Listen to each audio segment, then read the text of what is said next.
Now then. Here we go. Got you. Yeah. Just goes to show. I told you. Technical stuff. I'm a nightmare. No worries, mate. No, it's okay. You got Boothferry Park behind you. God. Yeah, I thought I'd make an effort, yeah. How's it going, mate? Good. Yeah, it's just started to get a bit windy again because we had a lovely day yesterday and it's building up again. Right. All the drama of bloody Putin and all his attacks and everything. So I mean, it's pretty tough times, aren't they? Yeah, it's looking pretty grim, for sure. So that's a nice escapism talking about Boothferry Park. Yeah, and especially after the last result, sadly. Yeah. And even it's getting concerning, isn't it? But I agree with what you said. I don't think we'll get relegated. No, well, don't forget, wasn't too long ago that everybody was, pretty positive. You had your games against Fulham, and who else was it that you had a draw? We drew also against one of the top teams. Yeah. So I mean, I just always have this gut feeling that when we play against a team in the bottom, it just seems that we always do badly against them. It's a constant, sort of like thing where you think, oh no, it can't be. We're just gonna walk all over them, and then boom, you get beaten. So no, it is as it is, but I don't think there's no way they'll go down. I don't really see that the three at the bottom are going to be able to get the points, which is going to be enough to catch up. And City will win some games because there's other clubs who are in just as big of problems. So I think that should be okay. No, I agree. I think even last night the teams around us managed to lose. So it's just if we can we need to avoid defeat on Saturday, don't we, really, to really stop a run. It's a big game. You're right there because, on the back of a game against one of the teams in the bottom three, you've got another one. And I saw the interview with Schotter, and he more or less was going on about the fact that he wanted sort of like a reaction again. So yes, I think it's a big game, not only just for the team, but I think also for Schotter as well, because he's going to have to start thinking about, is my system working? Why is it not working like it did before? Is it got is it a mental thing? Is it, it's a tough one. It really is. It's a tough one. In terms of your work now, I read that you're like a manager, an agent for a manager kind of thing, or managers. I don't like the word agent. Right. I'm a mediator. Basically what it is, Harry, to let you know how I got into this. What I'd done after I'd stopped coaching, I started trying to place Dutch coaches all around the world, and went quite well. There was a coach I took to China. Anyway, after that, the Dutch coaches weren't so popular. If you remember rightly, Frank de Boer, who was at Crystal Palace, got sacked in no time. So all of a sudden, I didn't get any interest anymore for the coaches. So I thought, man, I've got to think out of the box again. Now, because of my network, I thought, well, Rob, why don't you try and see if you can get investors for clubs? And I've been close twice, to actually helping with a deal. Because what I do, my strength is that I get the decision makers by the clubs, but I also have the investors will approach me directly.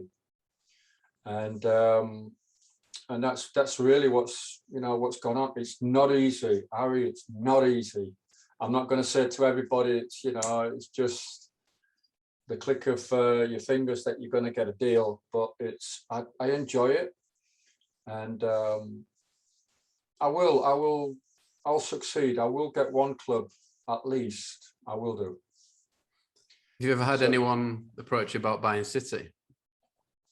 There's obviously been rumours that I was involved with something, and could be right. Fair enough.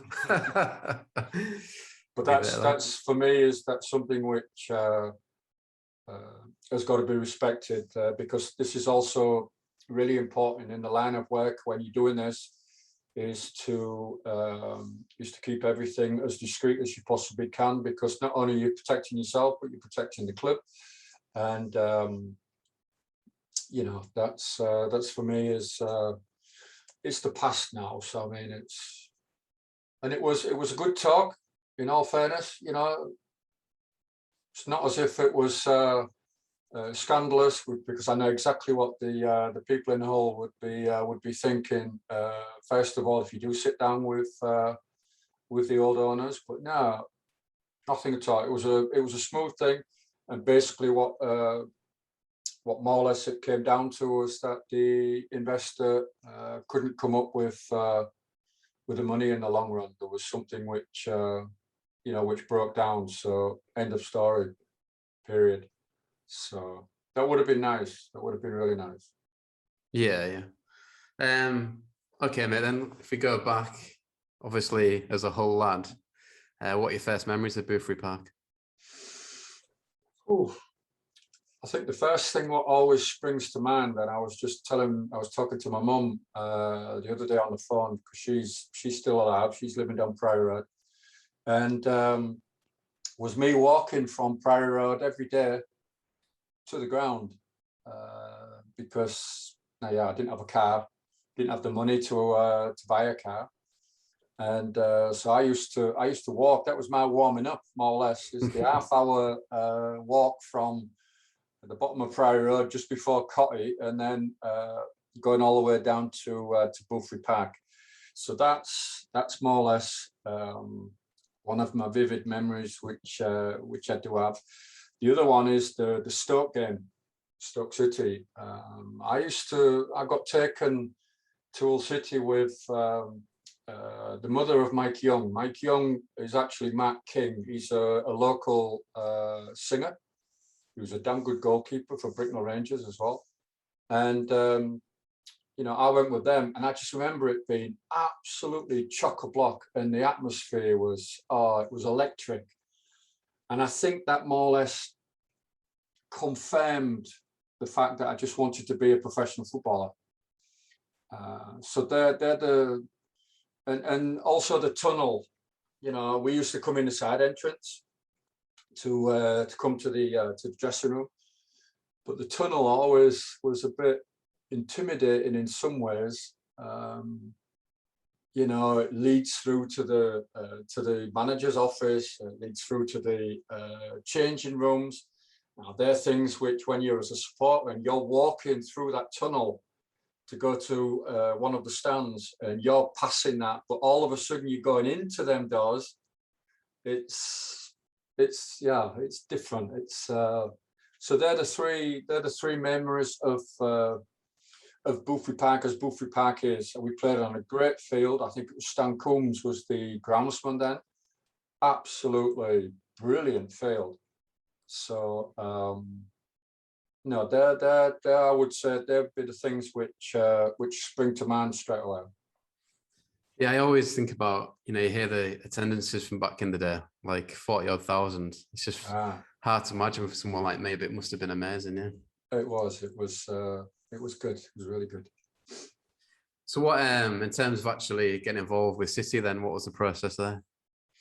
Well, I was good at school, and I was consistently being picked for the schoolboy teams. And this is when Barry Lawton, who was a big scout, a good scout in them days, who used to come and watch school games, but also sometimes he'd come to watch the Sunday League. So I was playing 3 games a weekend. On the Saturday morning, I'd play for the school. The Saturday afternoon, I'd play for the fourth team of Hull City, which was an amateur all a bunch of promising amateurs who could, you know, have a good chance of trying to become professionals for Hull City. And Sunday, I played for the Sunday League with Bricknell Rangers. And so anyway, Fred Smith, he approached me and said, "Look, I'm going to come round and have a chat with you know, with your mum, and you know, we'll discuss about you trying to come to Hull City as an apprentice." I don't know if you've seen that story flying around about I could have gone to Reckitt and Coleman's. Right now. Oh, listen to this one. This is the crack of this one. God blimey. Mum had she'd seen an advertisement. There was 6 positions what you could go for to work at Reckitt and Coleman. Now, you know yourself, Reckitt's a great company in Hull. And for my mum, who, you know, my dad had left when we were younger, so she was by herself and brought us up. The 3 of us, I've got a brother and a sister with practically nothing, but she did a great job. And so she was looking towards security. So anyway, I said, okay, I'll go along. And blow me down, I got right to the last 12 people who got who got interviewed, and the woman said, "Oh, I think you're going to make a really good chance of getting a job." I said, "You what?" I said, "I'm useless." So with that, she said, "Look, I'll give you 2 days." Anyway, Fred Smith come, and my mum straight away said, "Oh, Mr. Smith, sorry, but we've been approached by Reckitt's, and Robert," because she calls me Robert, she said, "he's got a good chance of going to Reckitt and Coleman." So Fred looks at me, he said, "Rob," he said, "I thought you wanted to be a footballer." So I'm like this the whole time. And he left. He said, "Look, I'm going to give you 1 day, you know, not longer, 1 day." So we were sat together. It must have been easily about half an hour, and we were just gazing into thin air. So Mum got up and she said, "Right, let me phone Reckitt's that, you know, that you're going to come." I said, "Mum, no." And I remember I was 16, right?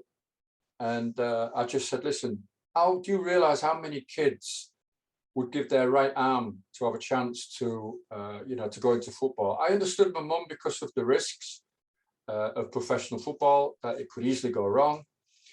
But anyway, to cut a long story short, I just said, "Look, give me the chance, and if it doesn't work out, it's my fault." So I became an apprentice. That's a great. I love telling that story. Oh man, Makes you think how many people did get talked out of trials and stuff like that to get a proper job, as you put it. I understand parents. Certainly. You want the best for your kids. I mean, I've got kids as well. So I mean, none of them have gone on to become professional footballers as such, but you always want the best for them. So you try and choose or try and help them in whatever way. And my mum did that as well. You know, I understood her fully, but she knew how good I was at football at that time. So, I mean, I was scoring goals for fun, loads, and I mean lots and lots of goals. I don't want to be arrogant, but it were lots and lots of goals at that time. And there was a lot of interest, so it was good. Yeah, yeah. And in terms of, like you say, apprenticeship, is it a classic thing where you're like doing your jobs around the ground and helping out the senior players? Yeah, we got allocated different jobs. Some would clean the bath out and the dressing room. My job was to clean the boots, the first team players' boots, and then we'd have to clean the terraces. Had its advantages sometimes because with supporters jumping up and down, money fell out of the pockets. So it was quite often that we'd pick up some money. I'll be honest. I'll tell you another quick story. I broke 2 brushes deliberately because I was my first year didn't go the way I wanted it to.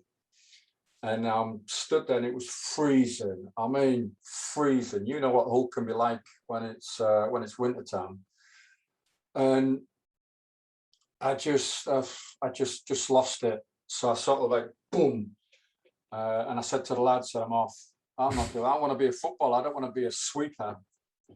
So anyway, with that, Phil Holmes, I've got a lot to thank Phil for, because he came round and he just said, listen, you know, who do you think you are? Everybody's got to do it. George Best did it. Bobby Charlton did it. So, you know, who's Rob McDonald compared to people like that?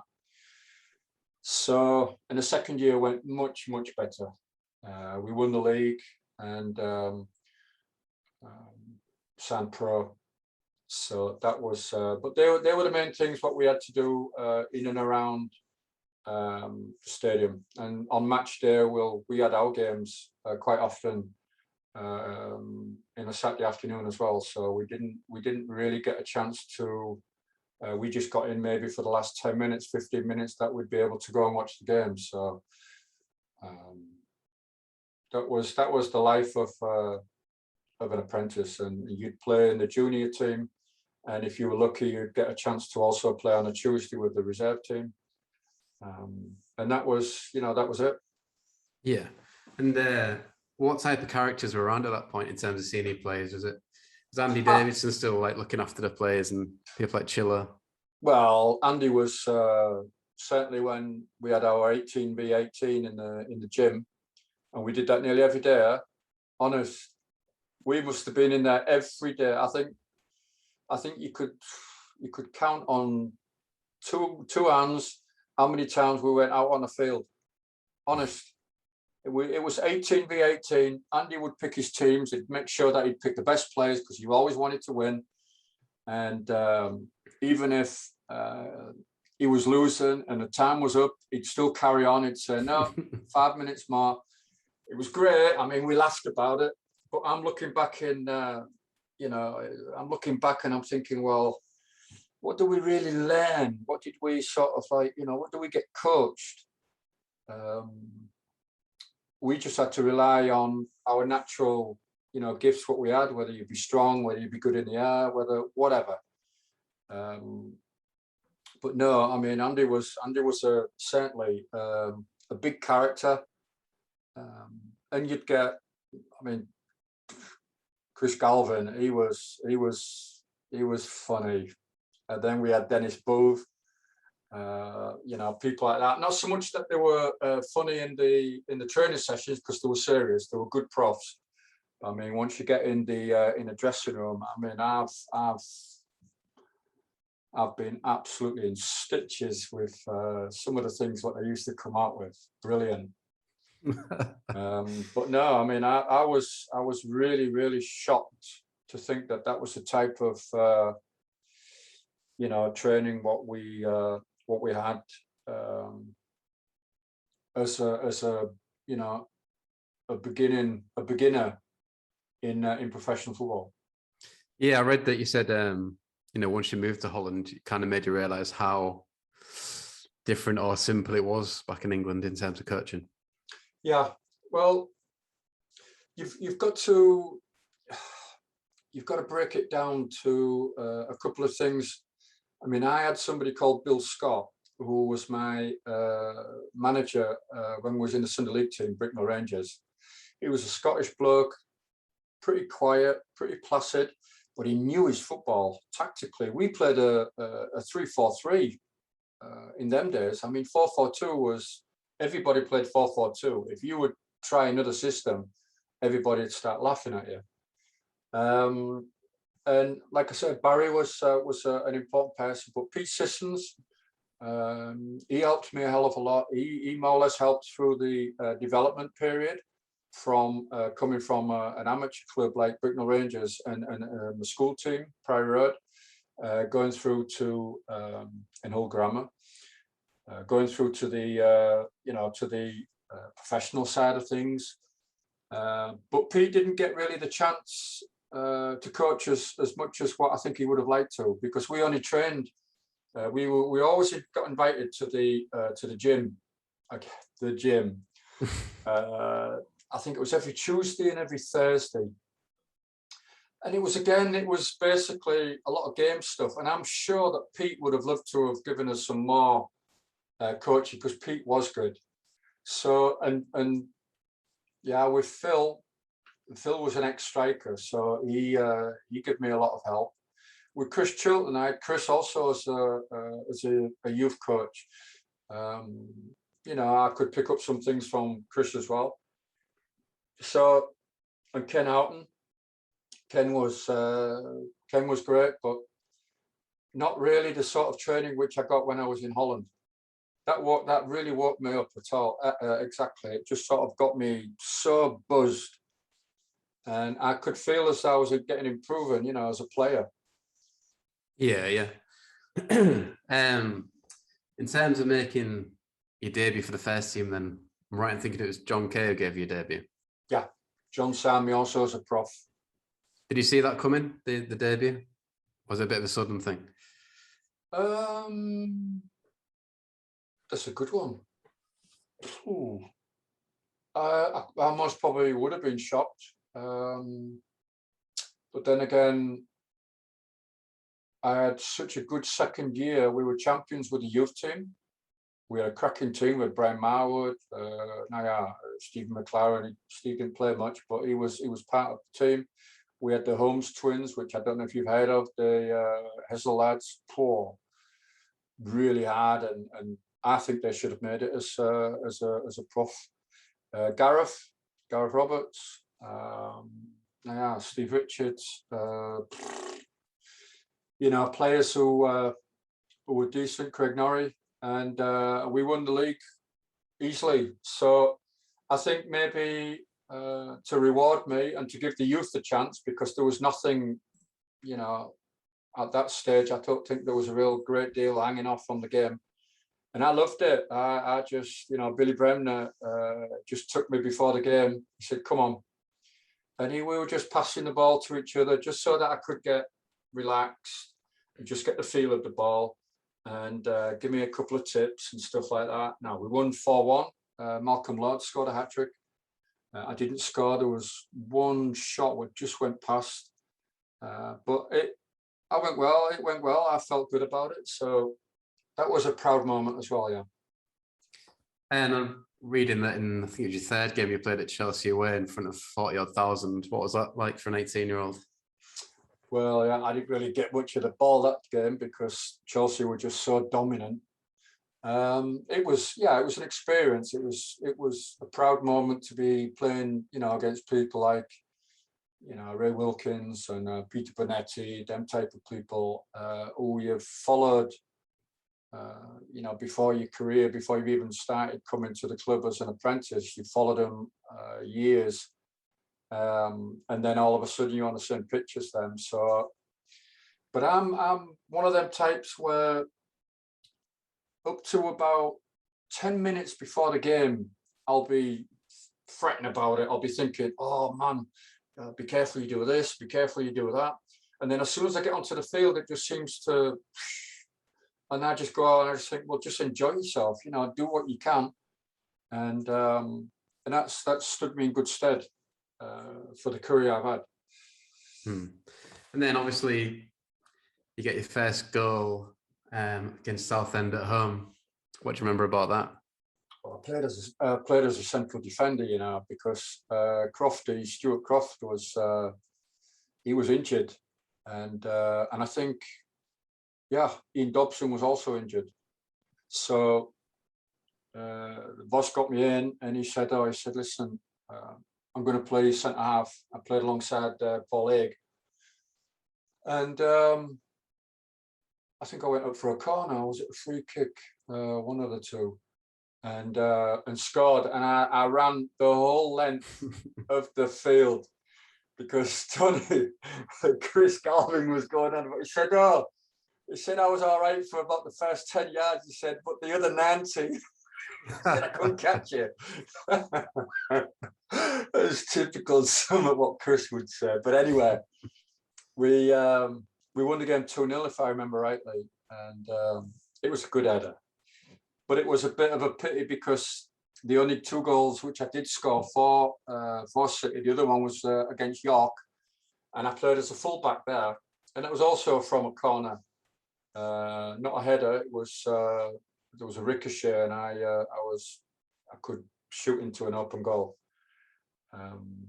So I was a bit peeved that I didn't score as a striker, but English football, Harry, it wasn't suiting me. And the reason why I can say that now is because I go to another climate and another type of way of playing, which made me understand that the 4-4-2, me running into channels, it didn't just sort of like suit my game. And I'm one of them type of strikers where I need to get a load of service from the wings.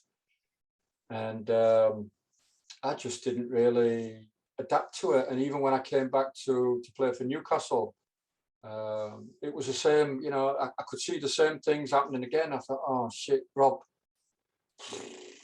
you're gonna have to battle, and I mean really battle, to get yourself you know, a steady place in the first team. So, you know, it was just a pity that I didn't score any goals as a striker. Yeah, would you say it's quite frustrating then if you were playing in positions you didn't want to play in overall with your time at City?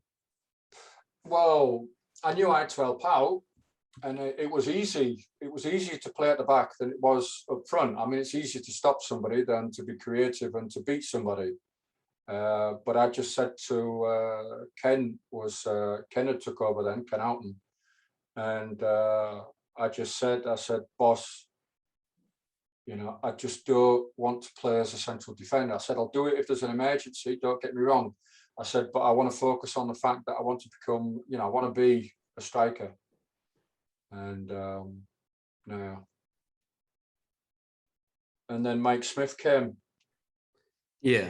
I was watching something yesterday that said Wolf McGuinness was a bit of a character. Like, what do you remember about him? Wolf was great. He was a real motivator, good assistant. He's one of these who you certainly need him on your side, because if he's against you, you've got a huge problem. But Wolf was absolutely besotted with football. He knew a lot, and great motivator. No, I enjoyed the time with Wolf. Cyril Lee as well. In all fairness, if I was to compare Mike Smith with Cyril Lee, absolute huge difference.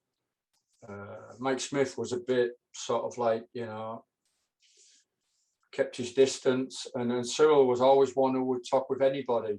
It didn't bother him who it was. He would get into you and say, look, you know, what's happening? How's everything at home? Stuff like that, you know, just give you that feeling as though you're part and parcel of the whole, you know, set up, the whole squad. And because there was a time when Halifax had come in and asked if I could go there on loan. Nah, we all know about the share, don't we? And Cyril just said to me, he said, Rob, don't do it. He said, don't do it. It's not going to do you any good. So I said, Cyril, look, don't worry. I've already decided I'm not going there. And then the Dutch thing came in, and then I could go over to Holland. So that was more or less situation. But Wilf was, I liked Wilf. He was all right. Yeah, with Mike Smith, and if we've not covered it already, like, did you know quite early on that you weren't going to be part of his plans? He didn't like young players. Well, no. Well, let me just correct that, because that's maybe not fair on him looking back in hindsight. But let's just say he didn't give the young players a chance. Now, he brought in Alan and Bruce, so Alan Warboys and Bruce Bannister, smash and grab.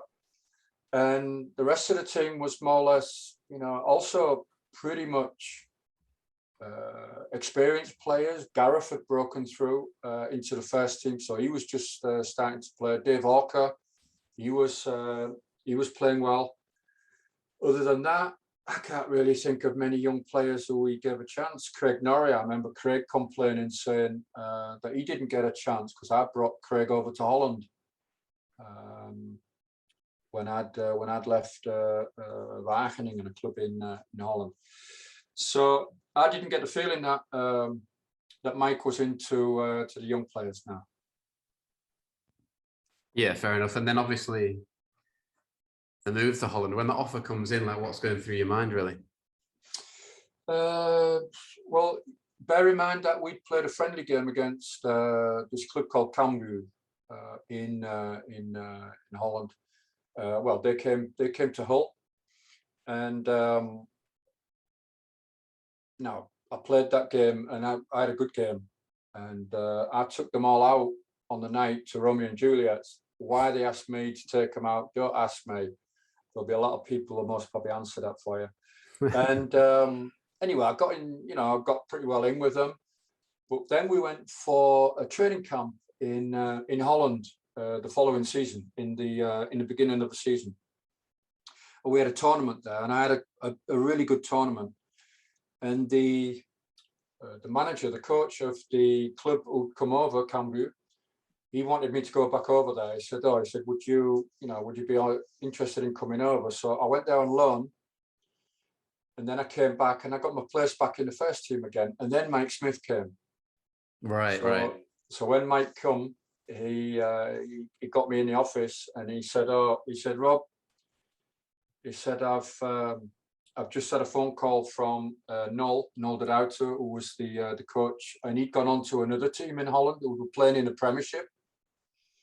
And then he said, they've made an offer, and if I'm honest, I don't see you having any future here at the club. So it was a bit of a knife in my back, but I understood it, and I'd rather him be up front and not sort of like, play games. So I thought, okay, and I went for £18,000. Wow. And so I went over to Holland, and the rest was sort of like history. Yeah. I mean, how quickly did you know that you're more suited to their style of play, kind of thing? After 3 weeks, because the reason why I can say that easily is that we played Ajax in Amsterdam, and we beat them 4-2, and I scored twice. You know what I mean? There's sometimes, and yes, I can imagine people will be watching and say, easy to say that after 3 games. No, it's not easy to say that. But I just knew that it suited me because I was getting so much, so many balls coming in from the wings, because they played a 4-3-3. And the whole idea is to get the ball out to the wingers as quick as you can. They get past the fullback, cross the ball. I choose first post or second post. And it was like everything just seemed to fit. The jigsaw puzzle was completely full. And it was great. And my first season was pretty good. We got relegated, but I scored 13 goals. And then I went on to another club where I scored 21 goals, and then went on again to other clubs, and ended up winning the league with PSV. So what I also did, I like to try and build my own career step for step. So it was every club which I chose, it was that little bit better every time. So it was a bottom club, somebody was sort of like mid-table, and then it was a sub-topper, and then it was PSV, boom, the top club. I played with Gullit, I played with Reckitt, Hans van Breukelen, Frank Arneson, unbelievably great team. So that was a great moment. Yeah, I mean, the obvious question is like, what was Hullet like as a player and as a character? There are some players who physically they've got an aura about them. Billy Bremner had it, even though he was a small bloke, and we knew about his Leeds United past. But even though you've had a great career like what Billy Bremner had, just the way how he holds himself, and everybody knew it was Billy Bremner, but he carried it off as a top player. And Gullit was just, you were 1-0 up when you were in the in the dugout, no, not in the dugout, in the entrance going to the field. People looking at him and just in awe of him. He was only 23 at that time, but he had some body. I mean, hell, he was a real athlete. Great, absolutely. One of the best players I've ever played with, easily. And a In nice term, bloke, go on, sorry, nice bloke as well. yeah. And in terms of winning the league, was it a close run thing, or did he kind of dominate the league? Oh, we were about 5 weeks before the end, because I've never Right. been to so many parties in the 5 weeks. Everybody was inviting us out for, to sort of like celebrate the the winning of the league, and Ajax were quite a distance behind us. So we were, like I said, within 5 weeks before the end, we were champions. Yeah, amazing. Yeah, obviously, must have been some massive crowds over there. Yeah, I mean, I can't really say that PSV, what's their maximum? They'll have something like 45, 50,000, I think. So that's quite a lot, yeah. Yeah. Was it just that one season you spent there then? Was it Hullet who actually took your place, kind of thing? No. I came at the same time as Gullit came, and it was Wim Kief who came to PSV at the time when I left. The reason why I left was because,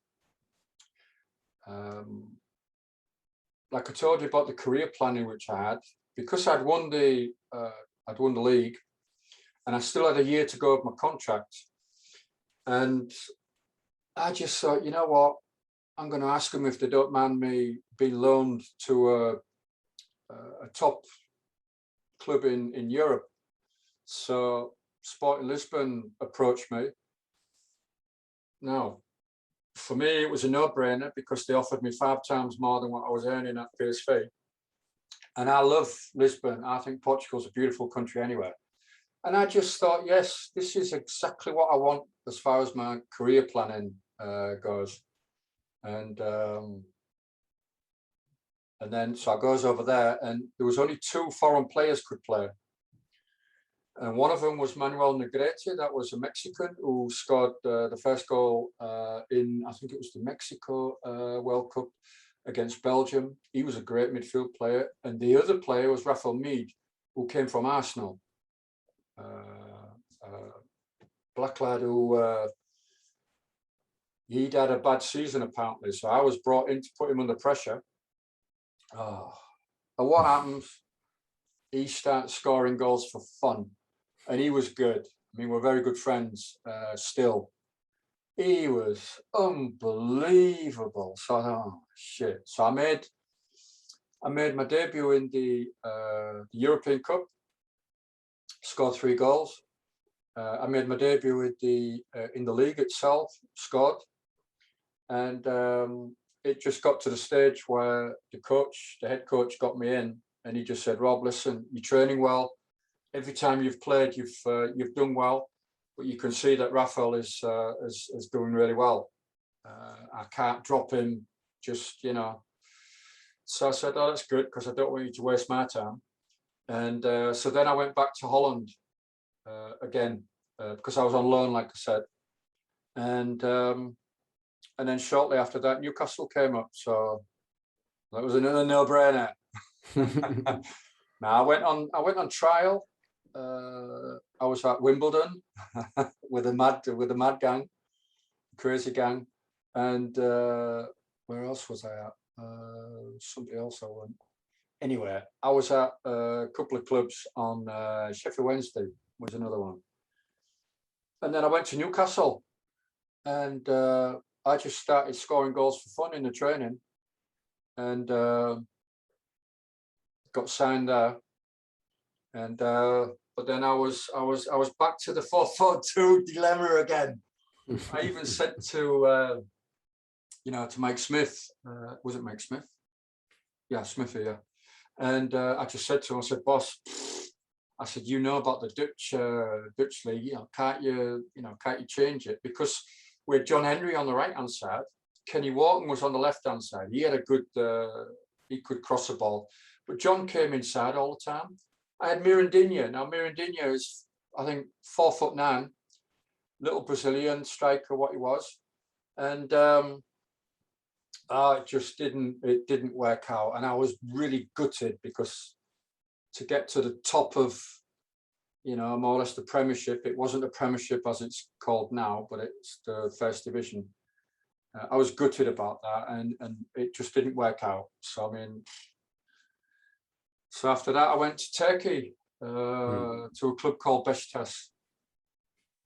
Was Gascoigne at Newcastle at that point?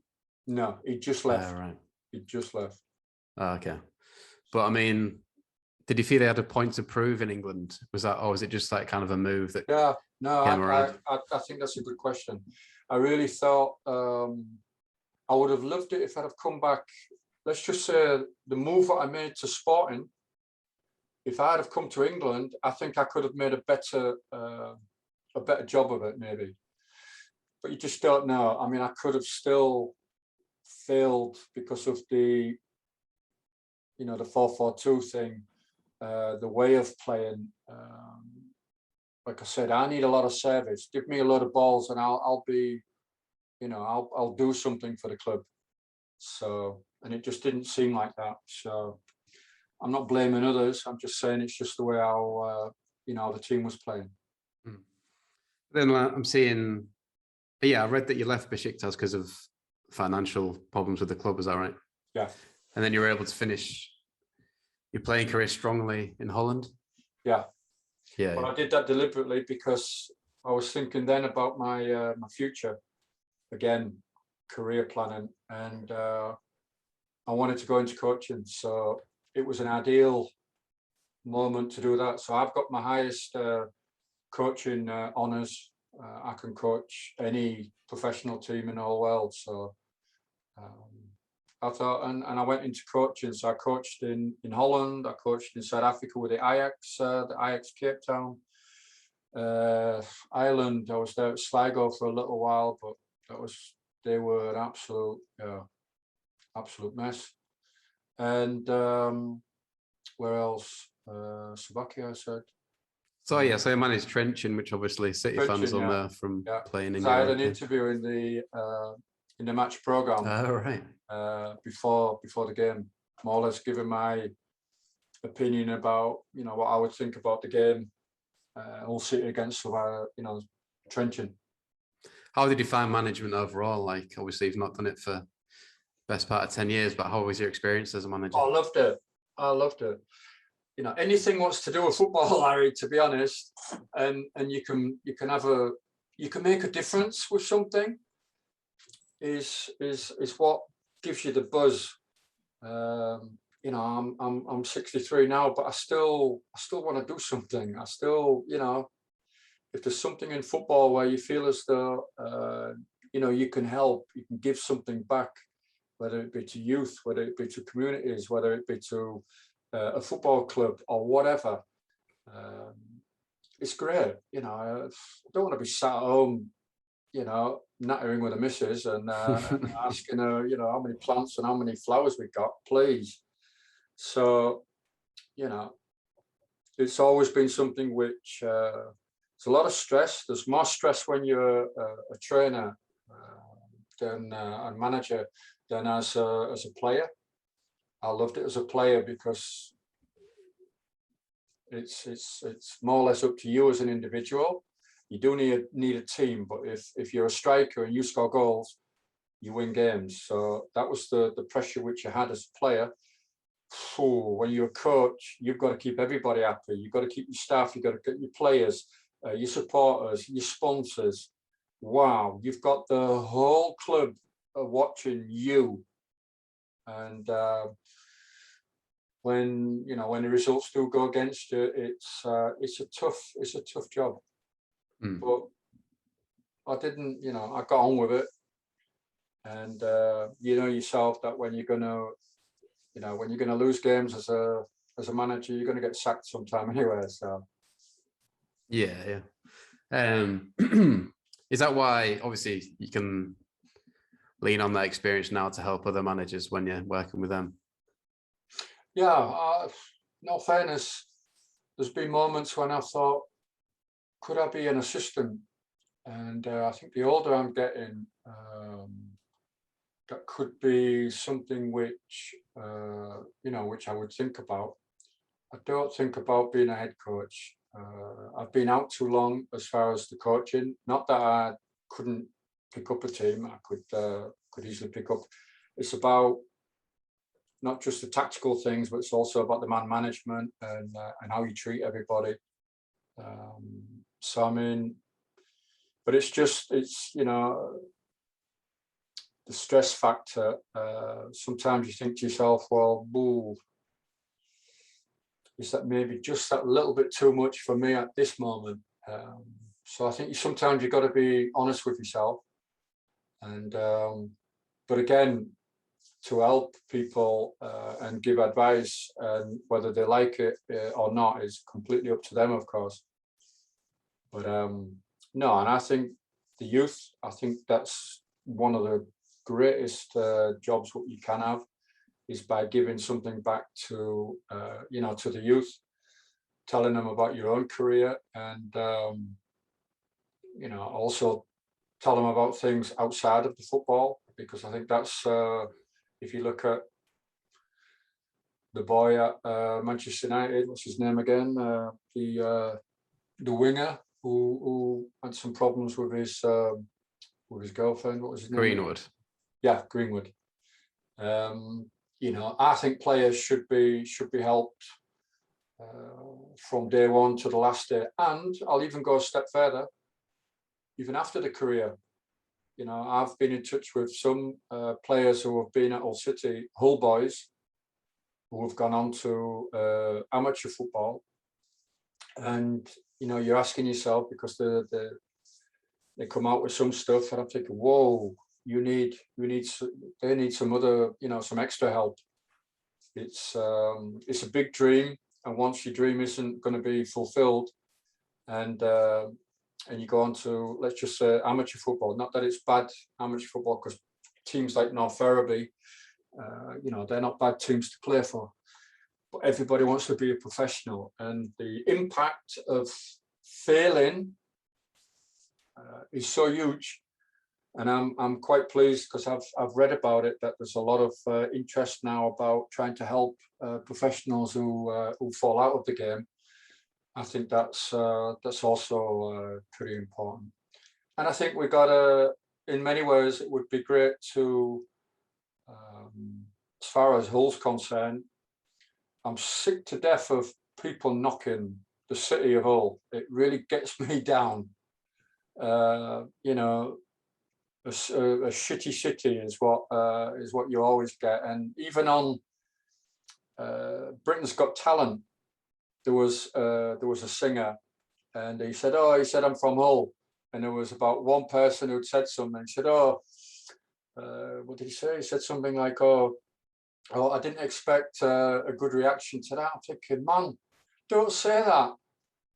You know, we've got a great city. We've got people I know, once they get a buzz, and once everybody's on the same wavelength, you can make something of the city. Honest, it really is.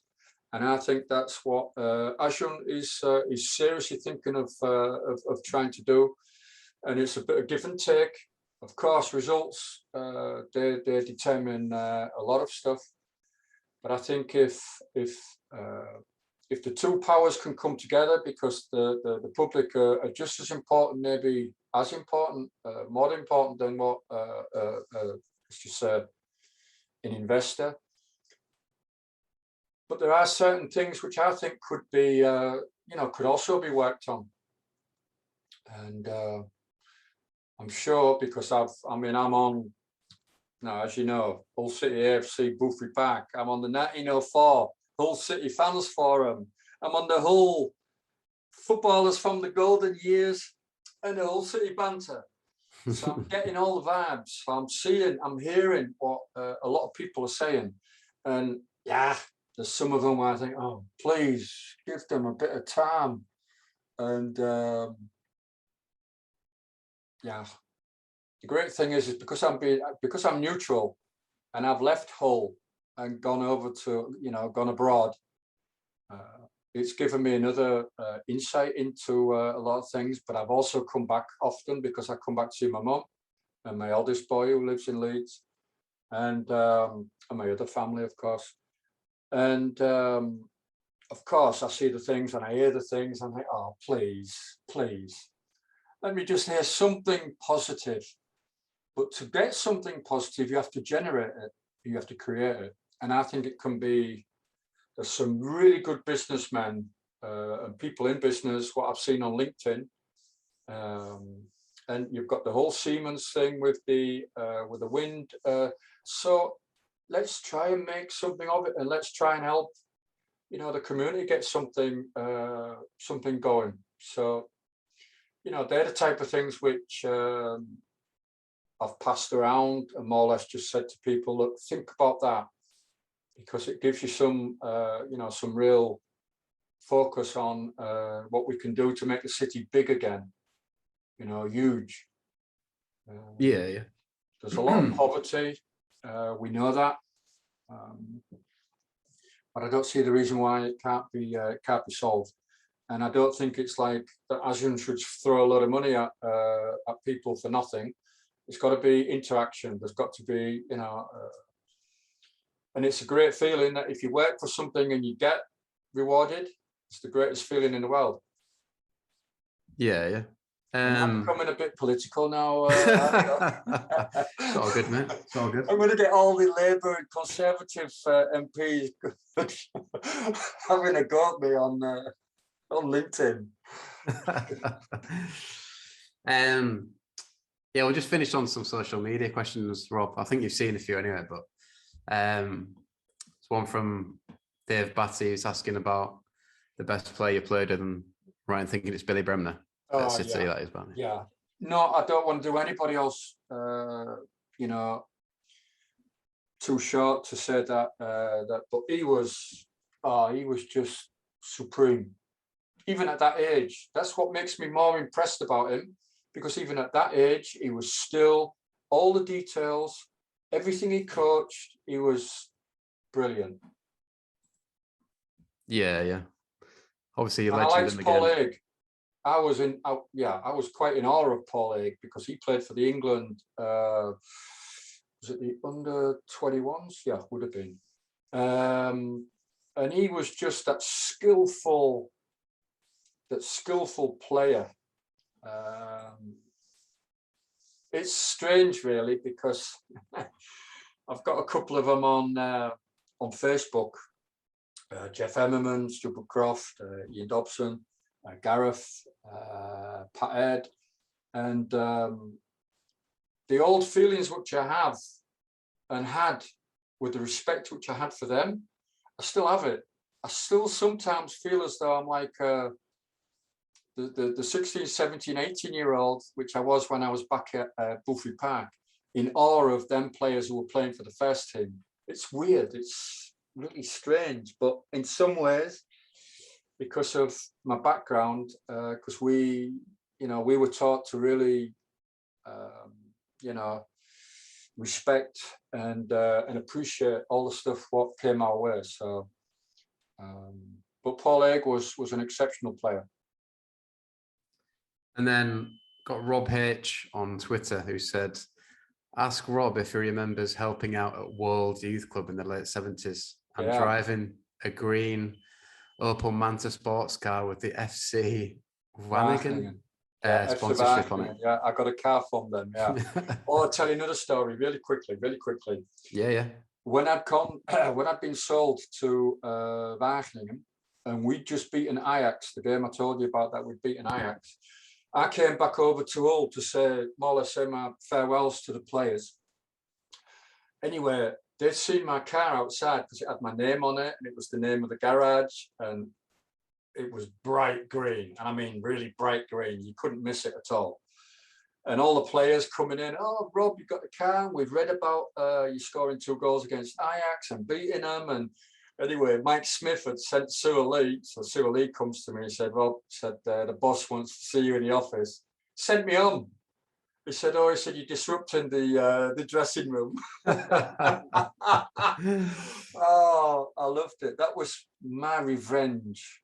Or let's just say my way of saying, I could have been something, and I would love to have stayed at Hull City had it been, if I'd have been able to be successful. So, but that, yes, I did. I had a green car, and it was, oh, it was funny. It was funny. Yeah. We ever tempted to try and come back to City, like when you say you went to Newcastle? Obviously, they're a league above, but was there ever a chance? Not really. In all fairness, Harry, I've applied to try and come and help the youth in the past, and also maybe even scout in Holland. But you've got some damn good bloody young players, and if you do it properly, you can earn some good money on them. But I never got a reply, nothing at all. You know, it was always blanco. So I just more or less give up, really. Just Right, you know, fair. it's maybe one of them things where they stick to their own, and that's very much now in England. You'll see that it's jobs for the boys. I'm not saying that any coaches are bad coaches or even good coaches. It's something which clubs have got to decide for themselves. There's a lot of money flowing through a club, Harry, and you've got to make sure that you get people in who are going to do a damn good job. Because at the end of the day, you know, the owner is the one who's going to suffer if it doesn't go right. Yeah, yeah. And then, yeah, just want to finish on then, like, what is, well, maybe a few to finish on. What's your high point of playing for City or Boothferry Park? My debut. And the reason why, another reason why, is because my grandfather was at the game. My mum, I thought my mum would come to the game, but she didn't, because she said she was too frightened that if I had a bad game.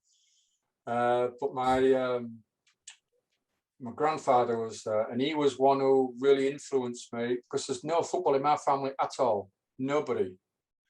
It was the 1966 World Cup what got me, and I was sold, and I found out that I could do a bit with the ball.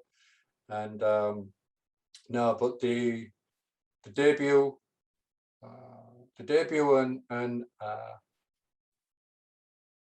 the Stoke game was an impression. It wasn't so much that it was a high point, but that also helped me become a footballer.